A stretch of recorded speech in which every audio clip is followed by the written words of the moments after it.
Hello दोस्तों, आप सबका मिशन कैंपस में स्वागत है।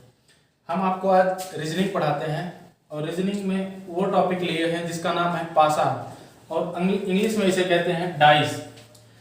डाइस एक महत्वपूर्ण चैप्टर है जिसे हम जैसे ऑल कॉम्पिटिटिव एग्जाम हुआ, इसमें बहुत ज़्यादा नहीं तो एक क्वेश्चन जरूर आता है इसका। तो हम चलो स्टार्ट करते हैं। डाइस जिसे हम आम भाषा में इसे कहते हैं लूडो। हम खेलते होते हैं किसे क्या बोलते हैं? लूडो। लूडो जो हम खेलते हैं, हम लोग बैठ कर खेलते हैं, उसे लूडो कहते हैं। लूडो को हम यूज में लेते हैं, इसको यूज में नहीं लेते, इसीलिए पासा इसे कहते हैं। ठीक है, इसके कुछ बातें हम जान लेते हैं। इसमें ये जो होते हैं ये फलक की संख्या हमको पता है, इसको फलक कहते हैं। तो फलक की संख्या हमें 6 होती है। देखो 3 हमें विजुअल है, 3 अनविजुअल है, मतलब हमें दिख नहीं रही है। तो हम इसके ये और इसमें कोने की संख्या कितनी है? 8 है। और किनारों की संख्या कितनी है? 12 है। अब किनारा बोले तो कैसे देखते हैं? ये एक किनारा हो गया, ये 2 हो गया, ये 3 हो गया, ये 4 हो गया, ये 5 हो गया, 6 हो गया, 7 हो गया, 8 हो गया। 8 ये हो गया, उसके बाद एक यहाँ होगा, एक यहाँ, 8 2 10 हो गया, एक यहाँ 11 हो गया, एक यहाँ इस साइड से होगा 12, जिसे हम किनारों की संख्या 12 कहते हैं। अच्छा, कोनों की संख्या कौन बोले तो ये 1, ये 2, ये 3, एक 4, एक 5, एक 6, एक 7, एक वहां एक किनारे में होगा ये 7, एक 8 हो गया। 8 कोनों की संख्या हो गई। चलो कोण की संख्या से अब देखते हैं चलो कैसे क्वेश्चन आते हैं इसमें क्वेश्चन कैसे आते हैं। चलो हम स्टार्ट करते हैं, देखते हैं कैसे क्वेश्चन आते हैं। पासा हमारा 2 प्रकार का होता है। पासा हमारा 2 प्रकार का, एक होता है मानक पासा, एक पासा होता है साधारण पासा।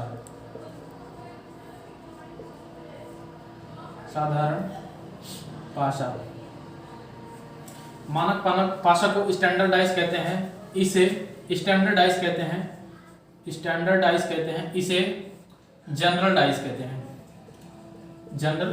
कहते हैं। तो मानक पासा का हमारा पहचान क्या होता है? मानक पासा की पहचान देख लेते हैं। मानक पासा हमारा ये कहता है, और साधारण पासा की पहचान क्या है इसका ये देख लेते हैं।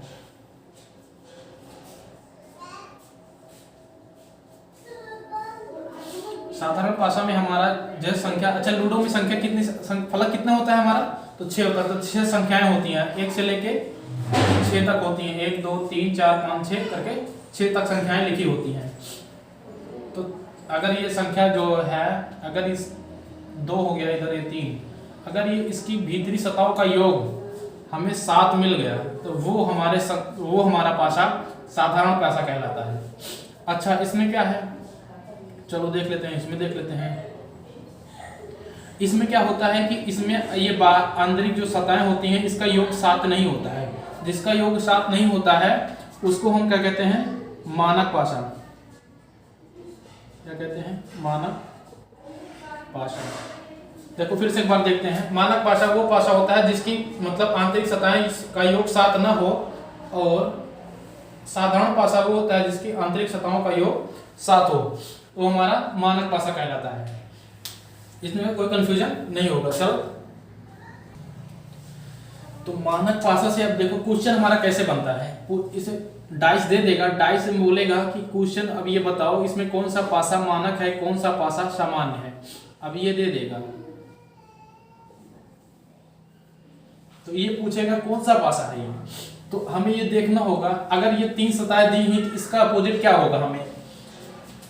इसको ये भी कह सकते हैं कि जिसकी विपरीत सतहों का योग, विपरीत सतह का योग 7 हो,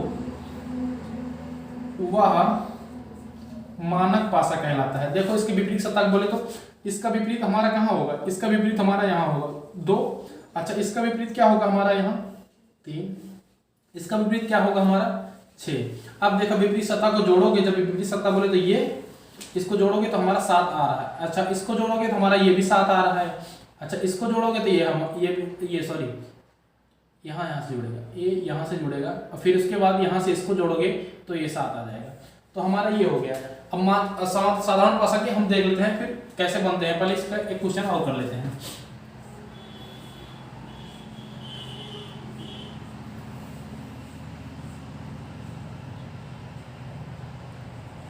ये बताओ हमारा कौन सा पासा है, कौन सा पासा है। आप लोग कमेंट में उत्तर बताओ इसका क्या होगा आंसर, कमेंट में बताओ इसका 6 का अपोजिट क्या होगा, 6 का अपोजिट क्या होगा, 3 का अपोजिट क्या होगा और 5 का अपोजिट क्या होगा। 6 का अपोजिट देखते हैं मानक पासा। अच्छा ये दिख रहा है हमारा कि कौन सा पासा है, इसमें कोई सतह आंतरिक सतह मिल नहीं रही है, तो इसका मतलब है अगर आंतरिक सतह हमारा मिलती तो हमारा साधारण पासा होता, अगर आंतरिक सतह नहीं मिल रही तो इसका मतलब हमारा मानक पासा है। तो मानक पासा का हम नियम जानते हैं, जिसकी विपरीत सतह का योग 7 हो जाए वही मानक पासा कहलाता है। इसका विपरीत सतह क्या होगा, 1 होगा, 6 में 1 जोड़ेंगे तभी से हमारा 7 होगा। इसका उत्तर क्या आएगा, इसका उत्तर आएगा 1। अच्छा 5 में क्या जोड़ेंगे तो हमारा कितना आएगा 7, 2 जोड़ेंगे तो 7 आ जाएगा। इसमें क्या जोड़ेंगे तो 4। पासा एक बहुत आसान सा चैप्टर है, इसे एकदम बारीकी से समझे समझ में आ जाएगा। ठीक है, ये कहानी खत्म हुई। तो हमारा बहुत क्वेश्चन इसमें क्या क्या हो सकता है, कौन सा पासा है और इसका विपरीत पूछ सकता है, बस इससे ज्यादा कुछ क्वेश्चन नहीं पूछ सकता है। अब तो साधारण पासा देख लेते हैं, साधारण पासा में कैसे है बनता है, क्या कहानी है। चलो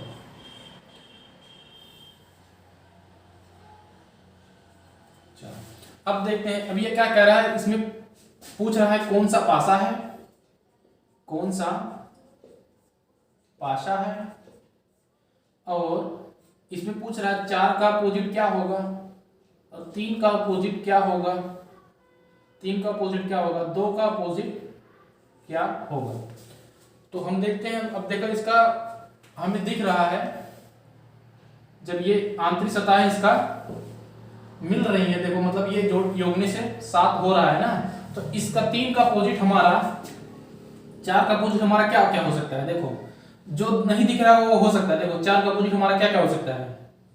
ये तो कंफर्म नहीं है कि मतलब इसमें तो हमारा कंफर्म था कि विपरीत सतह का योग 7 होना चाहिए, तो हमारा उसका अपोजिट निकल जाता है। इसमें कंफर्म नहीं है, तो हमें जो विजुअल नहीं है वो देखते हैं। विजुअल मतलब जो दिख नहीं रहा है वो हमारा अपोजिट हो सकता है, 1 भी हो सकता है, और क्या क्या हो सकता है, 5 भी हो सकता है, और क्या हो सकता है 6 भी हो सकता है। सेम प्रकार से इसी में भी 3 में जो नहीं दिख रहा है वही अपोजिट होगा, 1 हो सकता है, 5 हो सकता है, 1 हो सकता है, 5 हो सकता है, 6 हो सकता है। इसमें भी वही होगा, जो नहीं दिख रहा है वही अपोजिट हमारा हो सकता है। बाई ऑप्शन हम इसको लगा सकते हैं। अगर ऑप्शन में 5 आया तो 5 लगा देंगे, 1 आया तो 1 लगा देंगे, अगर 6 आया तो 6 लगा देंगे। अगर बाई द वे अगर 1 और 5 दोनों आ गया तो हम तो इसमें क्या कहते हैं, अगर दूसरा ऑप्शन ये भी दिया होगा या तो 5 या तो 1, ये ऑप्शन में दिया होगा। इसके अनुसार क्वेश्चन 1-2 क्वेश्चन और कर लेते हैं, फिर उसके बाद इसे फिर 2 पासे पे लेके चलते हैं सवाल को। चलो अब इसके आधारित पर 3-4 क्वेश्चन है, 4 क्वेश्चन है, हम चारों क्वेश्चन करते हैं, देखते हैं क्या क्या उत्तर आता है। प्लीज हम लोग कमेंट में बताना जरूर कि क्या उत्तर आएगा सबका। चलो ये देखो, अच्छा ये पूछ रहा है, इसमें पूछ क्या रहा है, इसमें पूछ रहा है कौन सा पासा है। ये क्वेश्चन अलग है, ये क्वेश्चन 2 है, ये क्वेश्चन 3 है, ये क्वेश्चन 4 है, सब अलग अलग है। इसमें पूछ रहा है कि कौन सा पासा है, कौन सा पासा है और इसका विपरीत बताओ, विपरीत सभी संख्याओं का विपरीत बताओ, विपरीत क्या होगा। चलो इसका देखते हैं कि कौन सा पासा है। इसका मतलब है ये देखो हम तरीका जानते हैं, सारा नियम जानते हैं। जो आंतरिक सतहों का योग अगर हमारा 7 हो गया तो ये हमारा कौन सा पासा है, सामान्य पासा है। अच्छा इसको पहचान, इसमें देखो कहीं हो रहा है, इसमें कहीं हो नहीं रहा है, इसमें कहीं योग हो नहीं रहा है, तो इसका मतलब ये हमारा कौन सा पासा है, मानक पासा है। अच्छा इसमें देखो कहीं मिल रहा है, देखो कहीं मिल रहा है, नहीं मिल रहा है, इसमें भी ये भी हमारा कौन सा पासा है, मानक पासा है। अच्छा इसमें देखो कहीं मिल रहा है, इसमें भी नहीं मिल रहा है, तो ये भी हमारा, ये देखो कहीं योग 7 नहीं हो रहा है, तो इसका ये भी मतलब हमारा कौन सा पासा है, मानक पासा है। मानक बोले तो विपरीत सतहों का योग 7 होना चाहिए। चलो इसमें क्या हो सकता है हमारा, 4 का विपरीत क्या हो सकता है, जो विजुअल नहीं है, और 3 का विपरीत क्या हो सकता है, जो विजुअल नहीं है। हम वही लिख सकते हैं, 5 लिख सकते हैं, 5 नहीं दिख रहा है, और क्या नहीं दिख रहा है, 1 नहीं दिख रहा है, और क्या नहीं दिख रहा है, 6 नहीं दिख रहा है। इसमें भी यही हो सकता है, 5 1 5 1 6, 5 1 6, कुछ भी हो सकता है हमारा, ठीक है, कुछ भी हो सकता है। अच्छा इसमें देखते हैं, इसमें क्या बोल रहा है, इसमें पूछ रहा है कौन सा पासा है, तो हमारा पासा कौन हो गया, मानक पासा। इसका 3 का विपरीत क्या होगा, 3 का विपरीत हमारा 4 हो जाएगा, तभी हमारा योग 7 हो जाएगा। ये चीज देख लो। अब इसका 5 वाला देख लो, 5 में क्या जुड़ेगा, 7 होगा, तो 2 जुड़ेगा तो हमारा उत्तर क्या हो जाएगा, 2। 6 का विपरीत क्या होगा, 1 हो जाएगा, तब हमारा जाके 7 हो जाएगा। इसमें देखते हैं 6 में क्या जुड़ेगा, 1 हो जाएगा, 1 जुड़ेगा तब जाके 7 हो जाएगा। 2 में क्या जुड़ेगा, 5 जुड़ेगा तो जाके हमारा 7 हो जाएगा। 4 में क्या जुड़ेगा, 3 जुड़ेगा तो जाके हमारा 7 हो जाएगा। वैसे इसी तरह आप इस सवाल का उत्तर आप कमेंट बॉक्स में देंगे, हम आपका जरूर रिप्लाई करेंगे। इस क्वेश्चन का आंसर आप कमेंट बॉक्स में देंगे। इसका विपरीत क्या होगा, 1 का विपरीत क्या होगा, 5 का विपरीत क्या होगा, 3 का विपरीत क्या होगा, ये बताएंगे। और मैं तो बता ही दिया हूँ कौन सा पासा है, फिर भी आप बताएंगे कि कौन सा पासा है। इसके बाद नेक्स्ट क्लास अगले दिन करेंगे। जय हिंद, जय भारत।